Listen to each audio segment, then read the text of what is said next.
You know, family and friends are all excited. Yeah. You know how it unfolds on the process of getting married. But then Joseph, with all these wonderful dreams of growing old gracefully, was married. Having a large family was married. Being in a beautiful home, enjoying the summer days with Mary and the kids. He's excited. Yeah. But then all of a sudden, Mary comes to Joseph and says, baby, come on, fix it. you might want to sit down for this one. All right.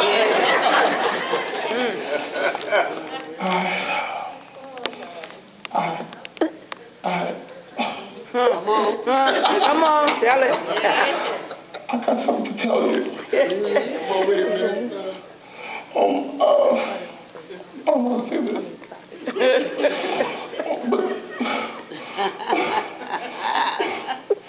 you can see Joseph just sitting there and saying, you know what? Come on. I'm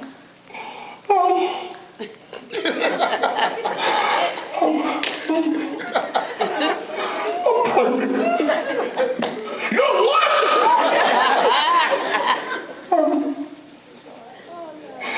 I'm pregnant, Joe. What do you mean you're pregnant?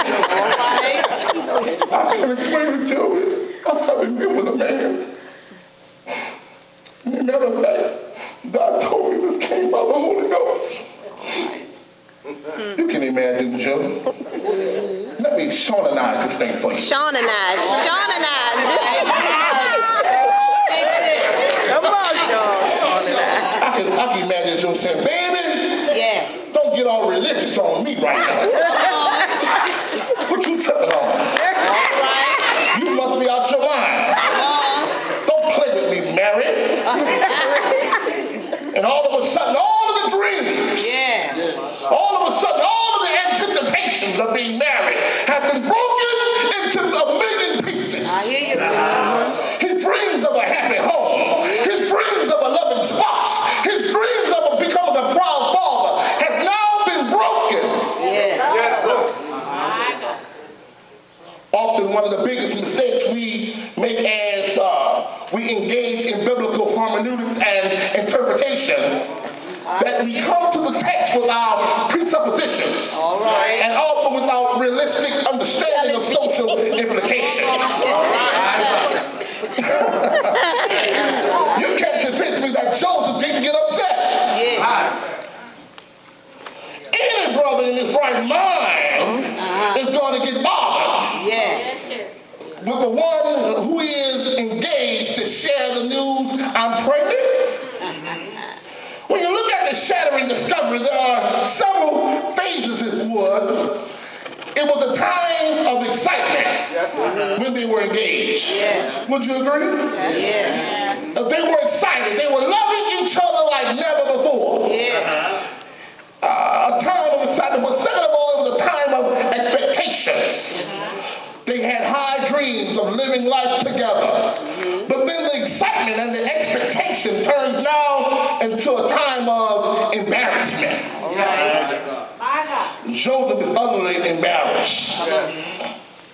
How is she going to tell the sisters in society and at the sorority, the coffee tables, that she's pregnant by the Holy Ghost? Come on with it. But I want you to look, second of all, at the point number 2, the sobering deliberation. What Joseph did not understand, and the point that many of us fail to understand, is that when our dreams are broken, it oftentimes is a God behind breaking of our dreams. Because what we have created, what we have concoct, what we have formed and fashioned is not altogether consistent with what he has in mind for us. All right, make it plain. What Joseph did not understand, that this that had happened to Mary was not Mary's doing, but God was working behind the scenes, and even allowed, watch this now, Joseph's dream to be broken.